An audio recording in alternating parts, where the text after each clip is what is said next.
Halo, halo, apa kabar Anda semua? Assalamualaikum warahmatullahi wabarakatuh. Kembali berjumpa dengan saya, Hersu Benu Arif dari Forum News Network. Sampai hari ini, itu saya mengamati di media sosial tuh percakapan tentang dicopotnya Pangdam Siliwangi Maijen Kunto Arif Wibowo itu dari apa dan kemudian digeser menjadi Wadan Kodiklat TNI AD itu menjadi perbincangan sangat serius sekali, dan saya akan mengajak Anda, apa sih artinya? Apakah orang bertanya-tanya pada saya juga, apakah itu berarti promosi ataukah atau itu demosi atau ya biasa saja karena digeser jabatannya dari bintang 2 ke bintang 2 gitu. Nah, ini saya akan mengajak Anda sekarang ini ngobrol dengan kembali pengamat militer, analis politik dan militer, Bung Selamat Ginting. Assalamualaikum Bung Ginting. Waalaikumsalam warahmatullahi wabarakatuh. Yes. Ya, Bung Hersu. Yes, baik. Sebelum kita bahas apa sih sebenarnya apa yang terjadi, kan kemudian orang kan mengkait-kaitkan dengan tulis artikel oleh Pak Kunto yang ditulis pada bulan Januari lalu ya. Seingat saya 18 Januari itu ya, artikel yang ditulis di Kompas itu ya.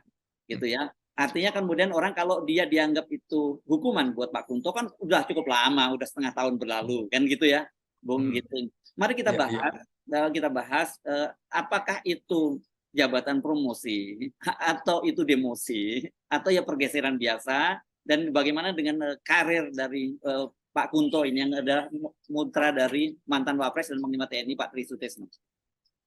Iya, Bung Hersu, Maijen Kunto ini sebenarnya termasuk yang sangat diperhitungkan di lulusannya Akademi Militer lulusan tahun 1992 bersama dengan Letnan Jenderal Maruli Simanjuntak, kemudian Letnan Jenderal Richard Tampu Bolon. Nah, semula diharapkan dari posisinya Pangdam Siliwangi menjadi batu loncatan untuk menduduki posisi bintang 3. Tapi ternyata dalam mutasi kali ini saya sudah perkirakan sebenarnya, Bung, begitu ada tulisan Kunto itu bahwa dia kemungkinan akan dihukum dalam tanda petik gitu. Nah, ternyata posisinya betul sekarang Wadan Kodiklat Angkatan Darat. Ini wakil kepala sekolah lah, wakil kepala sekolah gitu ya kira-kira ya. Iya, betul. Jangan lupa Pangdam Siliwangi itu merangkap sebagai komandan garnison tetap, Bung Syah. Jadi strategis sekali. Walaupun dia bintang 2, ada bintang 3 di Jawa Barat, tapi dia komandan garnisonnya. Nah, sekarang dengan posisi apa artinya itu? Komandan garnison itu apa artinya? Komandan garnison itu dia bertanggung jawab atas seluruh matra yang ada, darat, laut, udara, termasuk kepolisian, Bung Hersu. Jadi dia strategis penguasa ya jabatan ini ya. strategis, kan hanya ada misalnya dan Gartap Jaya, Jakarta, Surabaya, Bandung, itu 3 yang strategis sekali. Jadi posisi Pangdam Siliwangi itu sebagai juga komandan garnison tetap di Kota Bandung itu strategis. Dia bisa kemudian mengendalikan angkatan darat, laut, udara, dan kepolisian dalam situasi di mana garnison itu memiliki kewenangan penuh. Gitu. Kalau kita lihat gabungan operasi-operasi di kota-kota besar seperti Bandung, itu kita bisa lihat Gartap, garnison tetap, itu posisi yang strategis. Dengan posisi wakil komandan Kodiklatat, kita bisa lihat, Bung Hersu, betul dia pakai list merah, tapi dia tidak pegang tongkat komando. Tongkat komando ada di komandan Kodiklat. Nah, posisi komandan atau Kodiklat saat ini juga berbeda dengan sebelumnya. Di era Jenderal Dudung Abdurrahman, sebelumnya itu komandan Kodiklat itu memegang di bawahnya ada komandan kesenjataan korps gitu. Ada infanteri, kavaleri, armet, arhanud. Tapi setelah validasi organisasi, maka komandan kesenjataan korps itu langsung di bawah Kasat. Sehingga posisi komandan Kodiklat ini tidak sestrategis yang dulu, apalagi posisi wakil komandan gitu. Jadi ini kelihatan semacam menurunkan posisi grade dari Kunto. Kita tahu, Bung Hersu, sebelumnya Kunto ini menggantikan posisi Agus Subianto yang dari Pangdam Siliwangi naik menjadi Kepala Staf Angkatan Darat gitu. Nah, beberapa kali posisi Pangdam Siliwangi adalah posisi yang kemudian naik, misalnya Besar Harto, hartawan segala macam. Itu Ya. kan kelihatan posisi-posisi yang eh, posisi untuk mencapai bintang 3, tapi Posisi yang promosi lah ya. Ya. persis. Hmm. Nah, tapi posisi yang dialami oleh Kunto ini justru posisi yang menurut saya turun gitu ya Ya. posisinya. Sorry, saya Ini menjelaskan dikit ya. Mungkin Anda perlu jelaskan. Di ya, TNI itu kan ada istilah posisi mantap 1, mantap 2 begitu ya. Kalau saya tidak salah, seingat saya Pak Kunto ini pernah jadi Pangdivis 3, ya, kemudian menjadi Pangdam, itu juga posisi bintang 2 kan gitu. Sekarang malah posisi bintang 2 lagi kan. Jadi sudah 3 kali posisi bintang 2 kan berarti beliau ya. ya. Jadi posisi Panglima Divisi Infanteri 3 Kostan juga strategis, pegang tongkat komando begitu ya. Kemudian naik promosi menjadi Pangdam Siliwangi, itu pangdam-pangdam prestis. Dan jangan lupa Bung Hersu, ini kan wilayah yang sangat dekat dengan ibu kota adalah Siliwangi gitu.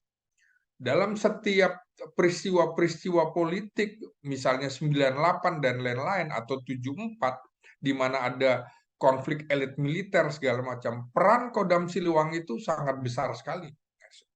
Jadi bisa dibilang kemudian mengapa ada pernyataan-pernyataan Kunto tentang, Kunto sebenarnya hanya bicara tentang etika. Etika itu menurut saya tidak menyalahi aturan, dalam pengertian semua orang harus memegang etikanya masing-masing. Etika korps, etika kerja, etika politik, etika birokrasi. Menurut saya tugas dia memang mengingatkan, karena kalau terjadi apa-apa akan menjadi ancaman. Begitu ada ancaman, maka TNI dan Polri ini sebagai garda depan untuk menjaga keutuhan wilayah, ya dia harus masuk, harus terjun. Karena itu peringatan dari Kunto adalah lebih baik mengingatkan daripada kemudian sudah terjadi. Apa yang salah dari pernyataan Kunto itu, Bung Hers? Mari kita lanjutkan lagi sebelum ngomong ke situ ya. Kita ngomong profil Ya, Pak Kunto ini dulu. Anda sebut ini dalam tanda sebagai hukuman dari beliau lah, karena ini bergeser dalam posisi tetap bintang 2, tetapi jelas jauh dari sisi strategis dan prestisiusnya jauh banget gitu ya. Dan kita tahu kan ini, Anda tadi menyebut nama Maruli Simanjuntak, Pangkostrat ya, menantu Pak Luhut, kemudian iya, ada legend Richard Tambu Bolon yang sekarang jadi sebelumnya Irjenar dan sekarang jadi apa, Pangkogapwil 3 ya dia ya jabatannya. Pangkogap Wilhan 3, ya, Pangkogapwil 3, di, dan kemudian ada Erwin Jatniko yang menggantikan dia ya, yang sekarang Imajenar. ya, Satu angkatan semua kan 92. Dan kita juga ya, menyebut nama Mayor Jenderal Iwan Setiawan, mantan Komandan Kopassus yang sekarang jadi Pangdam Tanjung Pura ya. Saya lihat-lihat ya, tadi di antara angkatan ini itu Pak Kunto itu usianya paling muda loh, Bung Ginting. iya, Dia iya, kelahiran 15 Maret tahun 71. Jadi iya, sekarang ini usia 52 tahun. Jadi karirnya masih panjang loh, Bung Ginting. iya, iya, iya. Jadi sebenarnya Kunto ini masih ada satu putaran pemerintahan, Bung Herli. Jadi masih 6 tahun lagi. Kalau pemerintahan berganti di 2024, dia juga masih punya kesempatan 5 tahun. Jadi sesungguhnya eh, Kunto belum berakhir, masih punya waktu dan kesempatan. Dan yang menarik adalah penggantinya, Bung Hersu. Ini kan sekaligus ingin menjawab kekhawatiran masyarakat bahwa jangan khawatir, pengganti Kunto juga adalah lulusan 92 juga, bahkan lulusan terbaik. Jadi Hmm. ingin mengatakan ada pesan di situ bahwa jangan khawatir, bahwa yang menggantikan juga bukan orang sembarangan gitu ya. Hmm. Dia Hmm. orang orang Bandung juga, orang Cimahi juga. Sebenarnya Kunto ini kan dikenal juga sebagai orang Jawa Barat, Bung Hersu, karena ibundanya kan Ya, orang Jawa Barat. Maka ya. kemudian Kunto ini bisa diterima. Dan Pak Kunto Tri ini sebenarnya juga punya darah Jawa Barat walaupun dia besar di Surabaya kan gitu ya. persis. Jadi Pak Tri nama ayahnya itu Subandi, sesungguhnya orang Jawa Barat, Bung Hersu. Tapi justru ibunya yang orang Jawa Timur, cuma tinggal di Surabaya. Sehingga kultur Surabaya eh, eh, Trisutrisno dengan panggilan Cak Sunya lebih kuat daripada unsur Jawa Barat. Nah, jangan lupa pertemuan Pak Tri dengan Bu Tuti Setiawati ini kan juga di Bandung Bandung pada ya. saat Pak Tri menjadi Taruna Akademi Seni atau Akademi Teknik Angkatan Darat bertemu di Bandung. Nah, Kunto juga sangat dekat dengan kultur Jawa Barat. Kenapa? Karena dia menonjolkan juga, loh, gini-gini, walaupun saya gini-gini, saya juga keturunan Jawa Barat. Karena ibu saya, kakek nenek saya dari Jawa Barat.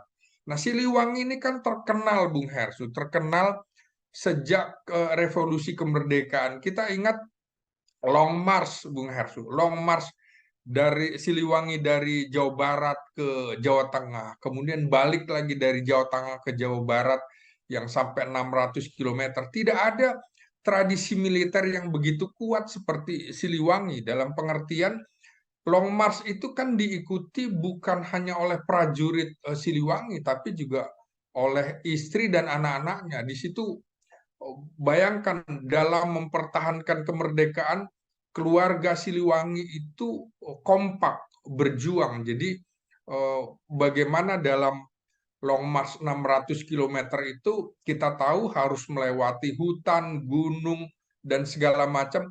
Banyak warga Siliwangi, bukan tentaranya saja, yang berguguran pada waktu itu. Ya, Sehingga ya. ikatan Siliwangi itu sangat kuat, Bung Hersu. Kita bisa lihat dalam sejumlah konflik-konflik elit militer juga ketika melibatkan Siliwangi, kita tahu ada nama-nama tokoh hebat Ya. Siliwangi seperti Jenderal Ahna Sution, Nasution, ya. kemudian Jenderal TB Simatupang, belum lagi HR Darsono Sono, dan ya, ya. lain-lain.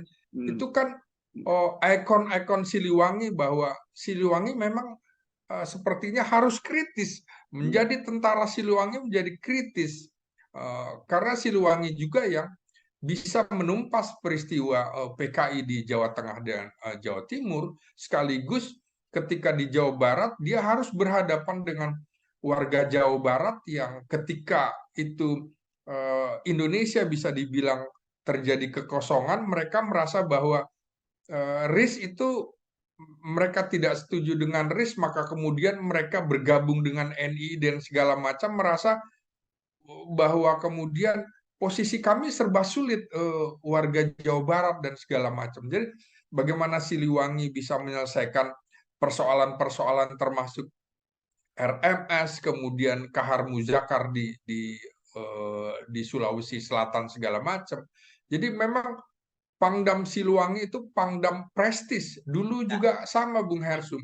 dan jangan lupa Ketika juga kan pasukan Komando Khusus TNI Angkatan Darat embrionya dari Siliwangi juga kan gitu ya. persis, Iya. itu kan dari Kesko 3 Siliwangi, dan mayoritas eh, personil dari Kostrad juga diambilnya juga dari Siliwangi, Bung Hersu, karena yang paling banyak bukan dari Kodam Diponegoro atau Kodam Brawijaya. Ini jadi memang divisi yang elit, sehingga ketika ada peristiwa Kunto seperti ini, orang selalu, kalau orang paham tentang sejarah militer, selalu dikait-kaitkan dengan, wah, ini kok peristiwanya sama dengan peristiwa-peristiwa dulu. Jadi menurut saya eh, Kunto itu sebenarnya mengingatkan bahwa jati diri TNI adalah jati diri rakyat yang harus diingatkan, karena kalau kemudian terjadi kecurangan, artinya eh, keluar dari etika. Saya kira pernyataan Kunto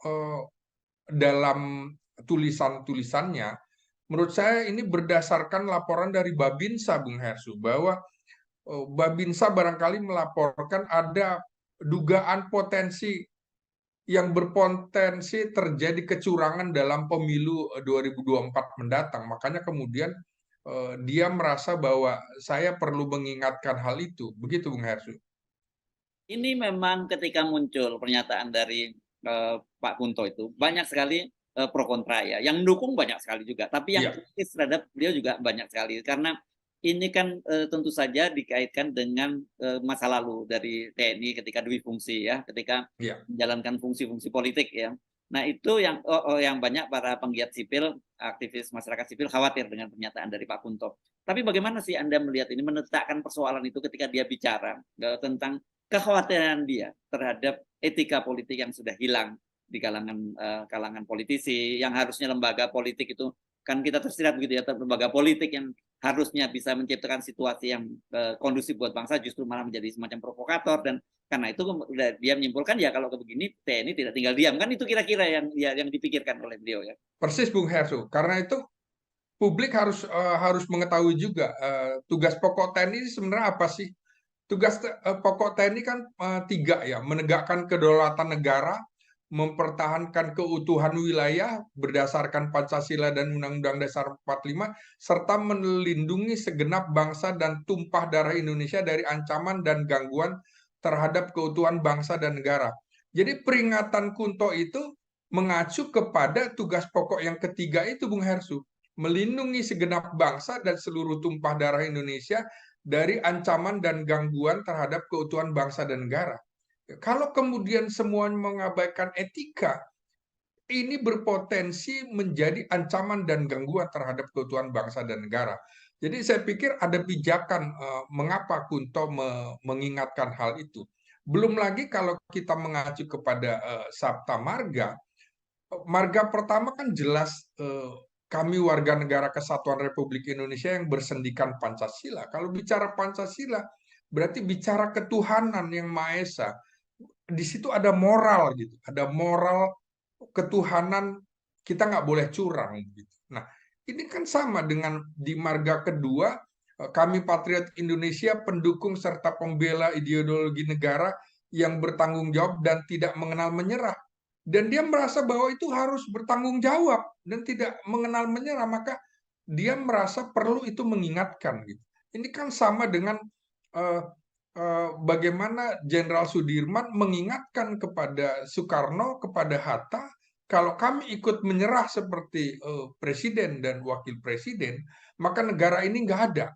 Oh, ini Jadi ketika peristiwa agresi Belanda ya di Jogja itu persis, ya. jadi itu sikap. Jadi itulah yang ditunjukkan Kunto juga pada marga ketiga, kesatria Indonesia yang bertakwa kepada Tuhan Yang Maha Esa serta membela kejujuran dan kebenaran serta keadilan. Apa yang salah, Bung Hesu?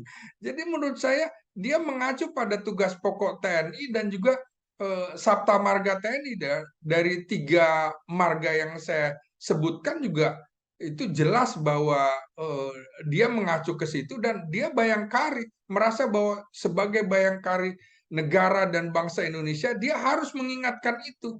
Apalagi kemudian di marga kelima kan katanya harus memegang dan taat gitu, serta menjunjung tinggi sikap kehormatan. Ya kehormatan prajurit di mana kalau melihat kemudian ada kemungkaran, ada kemudian dia lihat ada potensi kecurangan, apa dia diam saja? Apa harus menunggu negara ini hancur lebur? Tidak bisa.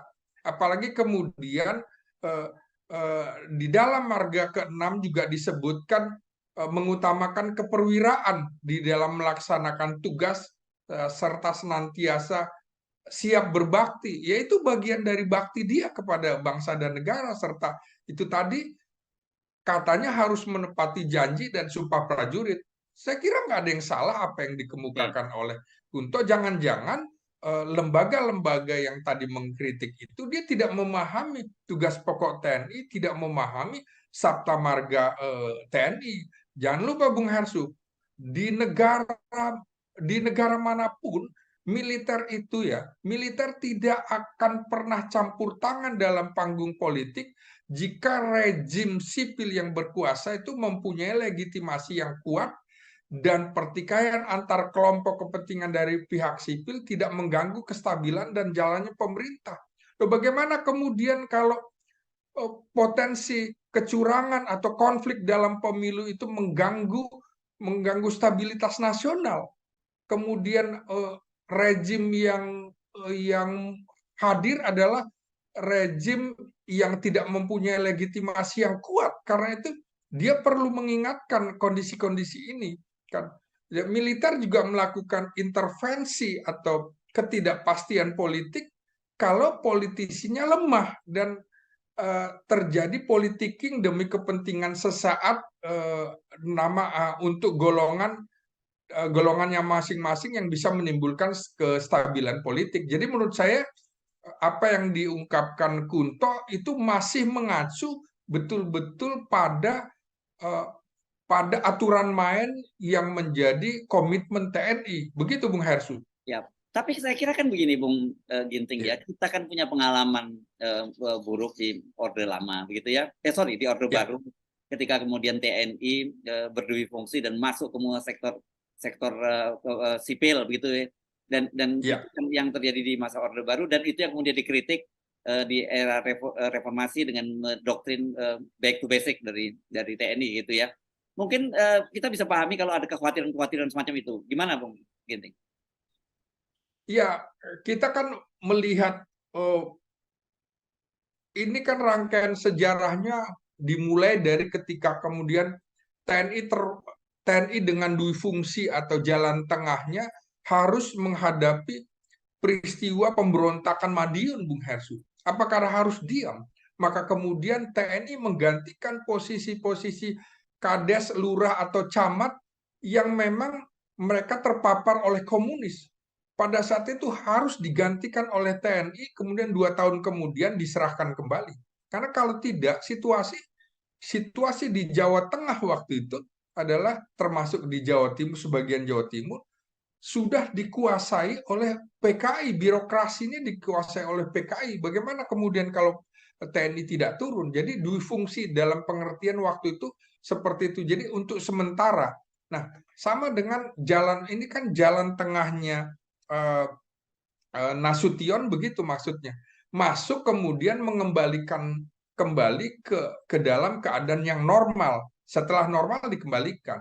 Nah, puncak kekeliruan dui fungsi itu memang terjadi pada era Orde Baru, walaupun di era demokrasi terpimpin Soekarno juga sudah terjadi dui fungsi. Itu kan dimulai dari pernyataan Ahana Nasution pada hari ulang tahun Akademi Militer tahun 1958. Ini kita sedang berhadap-hadapan dengan situasi yang tidak menguntungkan ketika eh, eh, pasca pemilu 1955 kita menganut sistem parlementer di mana kemudian gonta-ganti kabinet dan segala macam, masih ada upaya yang ingin mengembalikan ideologi di luar Pancasila, masih ada keinginan komunis untuk dijadikan ideologi sekuler, begitu juga ideologi Islam,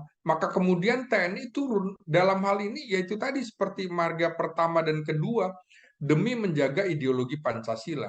Nah, kemudian sama Soekarno juga membutuhkan TNI untuk kestabilan politik.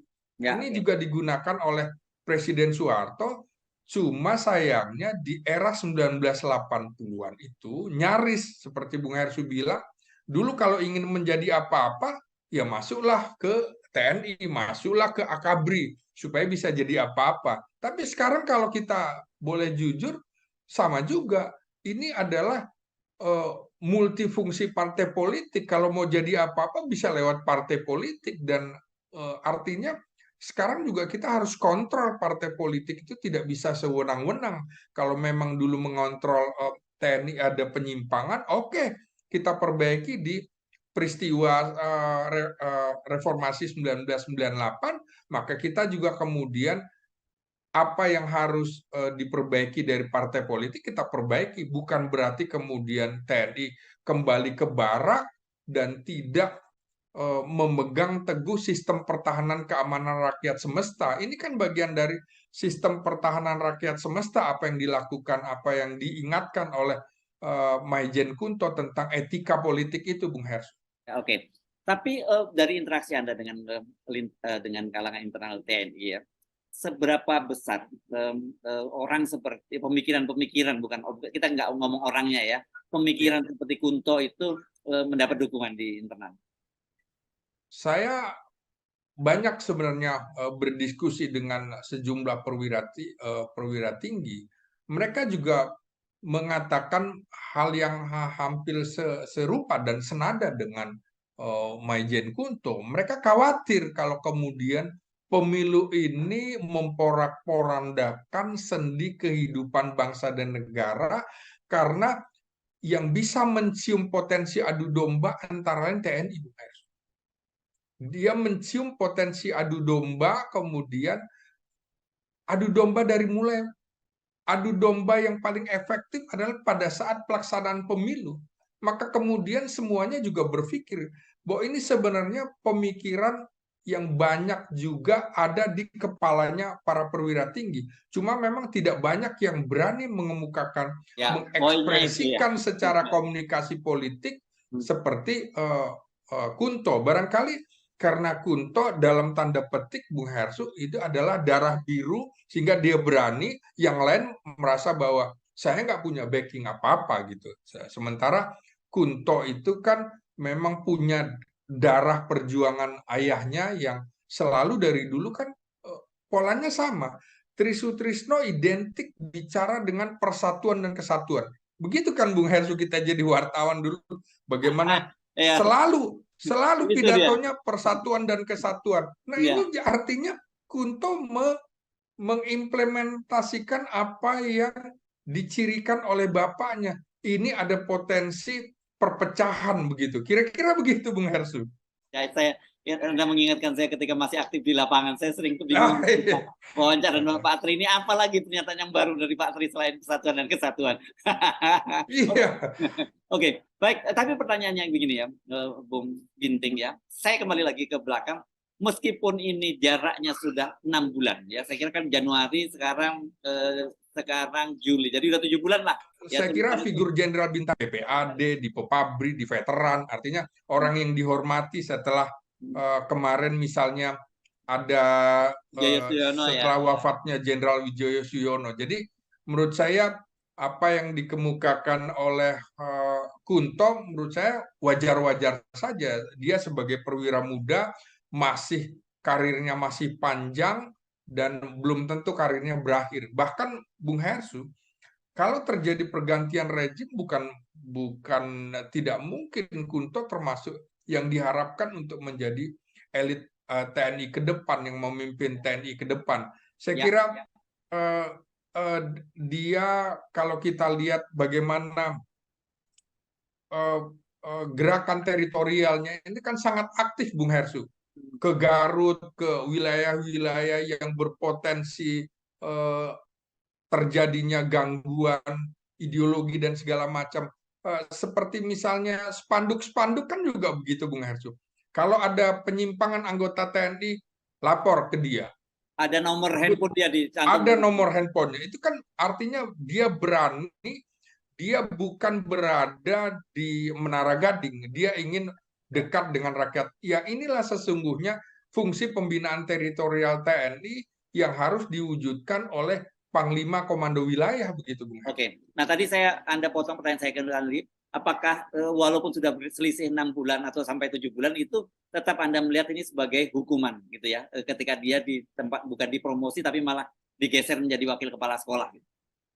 Ya, saya kira ya mungkin waktu itu dia dianggap agak cepat juga Bung Hersu menjadi Pangdam Siliwangi. Sementara kalau kita lihat sekarang masih banyak lulusan-lulusan yang seangkatan dengan Kasat yang baru menjadi Pangdam. Jadi sebenarnya waktu itu kan memang masuknya Kunto menjadi Pangdam Siliwangi ketika eranya Panglima TNI masih Andika Perkasa. Saya melihat juga ada korelasi. Jangan lupa Hendro Priyono kan adalah anak kesayangan dari Pak Trisutrisno, Bung Hersu ya. Jadi nama Abdullah Mahmud dari Hendro Priyono itu kan diberikan Trisutrisno ketika di Tanah Suci itu, Bung Hersu. Nama AM itu. Jadi ada hubungan kedekatan Trisutrisno dengan Hendro Priyono. Tapi saya melihat sekarang pergantian 7 Pangdam ini adalah wujud konsolidasi organisasi yang dilakukan oleh Kasat. Ini form bahwa para Pangdam sekarang ini adalah yang memang dekat atau bisa terkoneksi dengan Kasat Jenderal Dudung Abdurrahman. Kenapa Bung Hersu? Berbeda kalau Panglima TNI-nya bukan berasal dari Angkatan Darat. Kalau dari Panglima TNI-nya dari Angkatan Darat, kemudian eh, pasti dengan Kasat ada slack gitu, karena masing-masing ingin menempatkan orangnya sebagai Pangdam. Ini saya kira dengan posisi Panglima TNI yang diduduki oleh Laksamana Yudo Margono dari Angkatan Laut, saya kira Yudo juga akan memberikan kewenangan penuh kepada Kasat untuk memilih orang-orangnya sebagai Pangdam. Jadi ini menurut saya konsolidasi organisasi Angkatan Darat menjelang pemilu. Dan ini penting sekali, apalagi posisi Panglima Kodam di sejumlah tempat yang strategis. Dan kalau saya lihat, saya membacanya, dari 15 Kodam itu, 8 itu masih tetap dipegang oleh background Kopassus. Kemudian ada Kodam Sriwijaya dari Kavaleri, Kodam Siliwangi dari Kavaleri, Kodam Udayana dari Zeni, Kodam Hasanuddin dari Armet. Jadi ada pembagian terhadap korp-korp besar untuk juga memegang posisi ini. Kalau di eranya Andika kan kelihatan dominasi Kopassusnya sangat kental sekali, dan ini kita lihat beberapa angkatan Jenderal Dudung Abdurrahman juga masuk di posisi seperti Kodam Patimura dan lain-lain, termasuk Irjen Angkatan Kodam Darat. Kasuari. Ya. Unik nih Bung Hersu, Ilyas Alamsyah Harahap tampil lagi menjadi Pangdam Kasuari. Padahal waktu itu kita ingat eranya Gatot Nurmantio menjadi digantikan oleh Panglima TNI Hadi Cahyanto. Ini diganti pulang dari Tanah Suci, diganti sebagai Kabais. Ini menarik Bung Hersu. Ya. Kita bahas di lain kesempatan ya. Terima kasih atas perbincangan ini. Ya. Assalamualaikum warahmatullahi wabarakatuh. Waalaikumsalam warahmatullahi wabarakatuh. Je suis comme ça dans la vie, je renie jusqu'à mon sang et je ne sens plus qui je suis, il n'y a plus d'innocent. J'aimerais dire que je sais ma route et que je ne doute